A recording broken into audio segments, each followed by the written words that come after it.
Okay, so we had internet glitch. One second.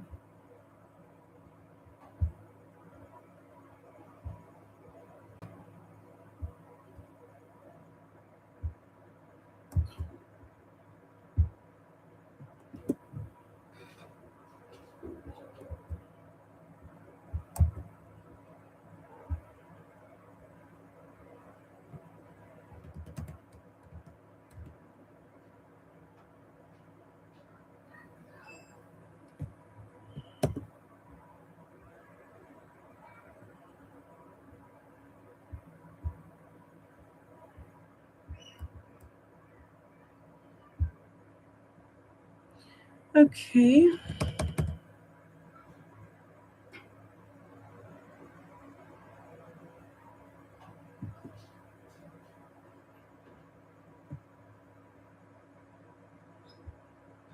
so we had an internet challenge the last time. So let's just wrap up here. I stopped at the fourth point and I promised to state 10 things. So let's quickly look at the next six things to look out for, to consider before settling for him. Now, the next thing to consider before settling to for a man, as your husband, is his attitude towards women. If you see me look towards this direction, I'm looking into my notes. Now, what does he say about his mom? What are the kind of things he says generally about women, about his sisters, about females, women generally? What are his thoughts and opinions about women? And this is not something you find out by just asking him, "Oh, what do you think about women?" No, you are able to find out when you pay attention to the things he says, when he says them, how he says them, or maybe there's a scenario you saw something on, on the media, and you were having a conversation with him about it, how he reacted, how he responded. Do you see? You should pay attention to the things he says about his former colleagues that are females, women in leadership. What does he think about women in leadership? If you're someone that desires, to be a woman in leadership, what are the things he says about women in leadership? What does he think about women? Does he think that, or does he say that his ideal woman is a woman that is just that keeps the home and all? That's all. Or what are his thoughts on women? Does he think that women don't deserve freedom? Does he think that they don't deserve to have a bank account and all of that? So men have that mindset, you know. What are his attitude? Does he respect women? Is he the type of women that in a public vehicle they will tell you I have your type at home? Does he respect women? Or does he respect people based on their gender? Oh, you're a man, that's why I'm respecting you. You're a woman, you need to have a man first before I can respect you. Pay attention to these things. Do you see? Now, the next thing I'm going to rush through, the next thing you must pay attention to see. In fact, if you have not paid attention to anything I have said so far, pay attention to this one: his communication skills and his conflict resolution skills. We can have a disagreement without shouting at each other. We can have a disagreement without releasing our fist. How does he resolve conflict? Does he just walk away and act like nothing happened? Or does he want to talk about it? Or does he do things to let you know that, he's sorry, or he recognizes his action? Does he take accountability for his actions? Pay attention to these things. Okay? One more thing that you should pay attention to if you're going to settle for that guy, whoever you want to settle for, is his financial habits. So, sis, financial habits. What is his relationship with money like? What is his money story? How does he see money? What does he do for money? To what extent is he willing to go for money? These are things you have to pay attention to. Does he have savings? Does he invest? Pay attention to these things. Does he have a saving? Now, he doesn't have to be the richest man on earth, but if you pay attention to someone's patterns, you're able to tell if they are doing well at something. So that is what you have to pay attention to. Now, I want you to discuss his spending habits, his saving habits, his thoughts on debt, right? His work ethic. Is he someone that believes that all you need to do with your life is just work? All you're living for is bills? You have to ask these questions. You have to pay attention to these things. Okay? Then you need to ask questions. What are your financial expectations about after marriage? What are his financial expectations after marriage? Can all what the answers he's going to give to you will determine if he's going to be responsible with money. Okay? Now the next thing you have to pay attention to, his community and his relationships. Nobody exists in isolation. In fact, if you're going to be with someone and this person is living in isolation, no friends, no brother, nobody at all, run, run, because there's more to it. There's nobody that is living without at least a community. You have to ensure that you know the kind of persons that he moves with. You have to look out for that. Okay? You have to pay attention to his family dynamics. Ask questions about his family.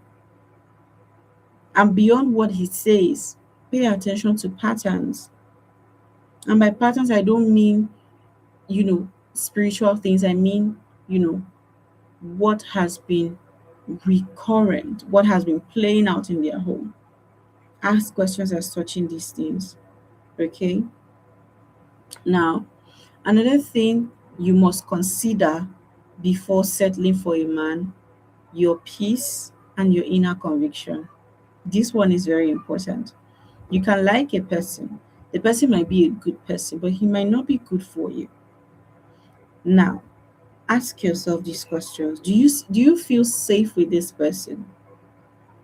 Are you in a relationship but you are dating yourself?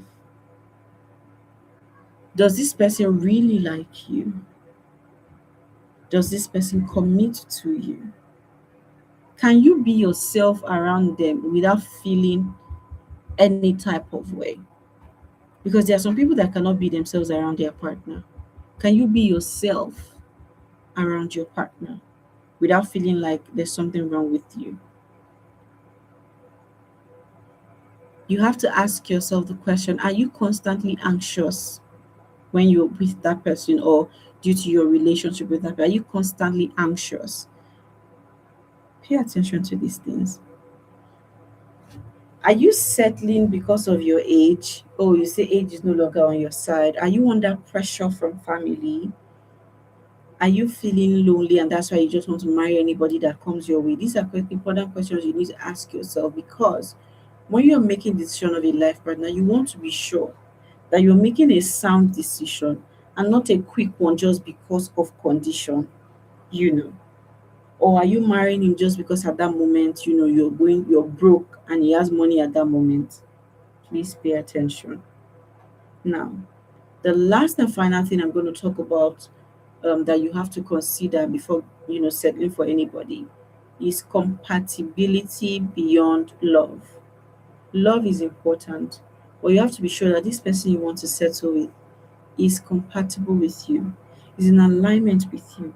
What are their strengths and their weaknesses? What are their temperaments? You have to pay attention to these things so that you know the things that you have come to terms with, that, oh, this is the person's weakness and I can live with it. Please don't settle for someone that you cannot live with their weakness, because for every man and woman out there, they have their strengths and they have their weaknesses. So whoever you decide to settle with, be sure that you can live with their weakness. Be sure that you can live with their weakness.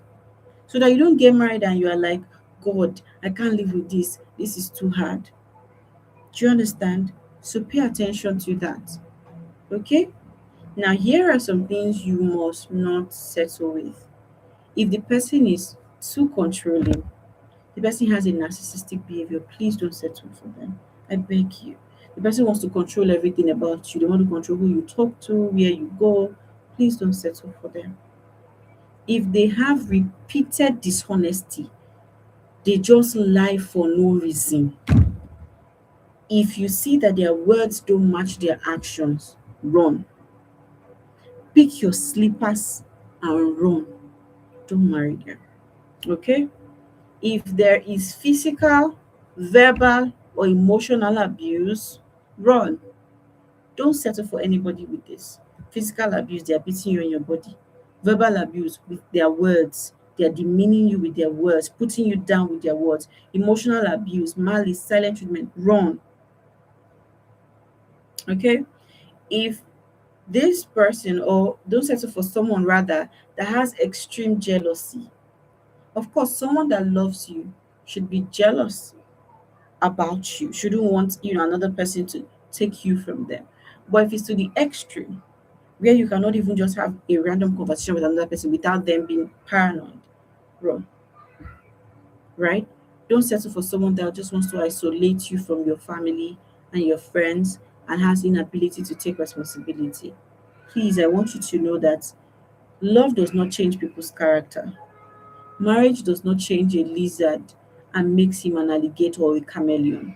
A chameleon is a chameleon. A lizard is a lizard. Uh,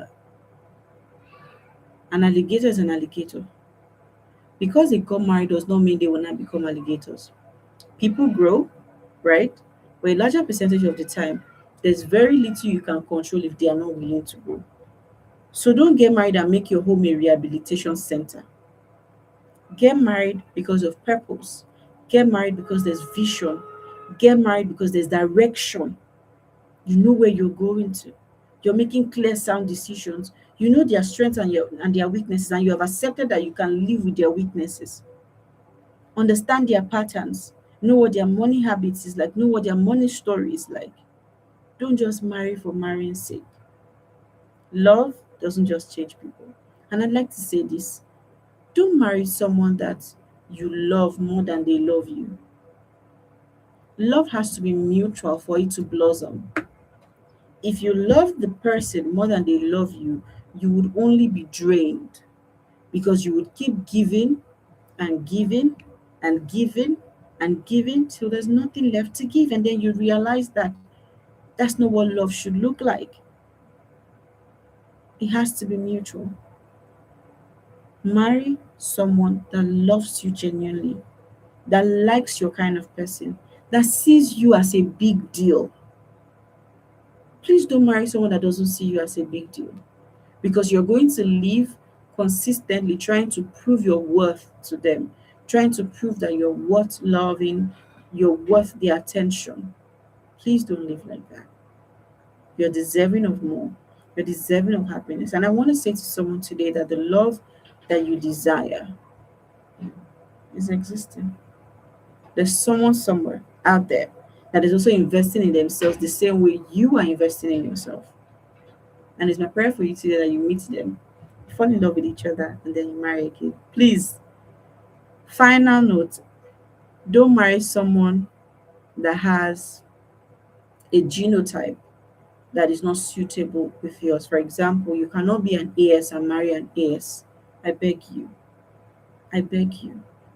Don't marry someone that has AS and AS that poses a health risk. Please don't marry someone like that. You can always fall in love with someone else. Okay? Till I come your way next time for the next coaching call next Sunday. Do have an amazing, amazing evening. Thank you for doing this with me. Thank you for your patience during the network glitch. And I'll see you next week Sunday. If you have questions, please leave them in the chat and I'll be sure to respond. If you're yet to subscribe to the channel, please subscribe to the channel. Give this video a like, turn on your post notifications so that you're notified when we go live for the next coaching call, and share this with someone that you know needs to see it. I'm Gospel Victor Steven, the lead coach at the Refined Woman Academy, a marriage coach also. I'll see you next week Sunday.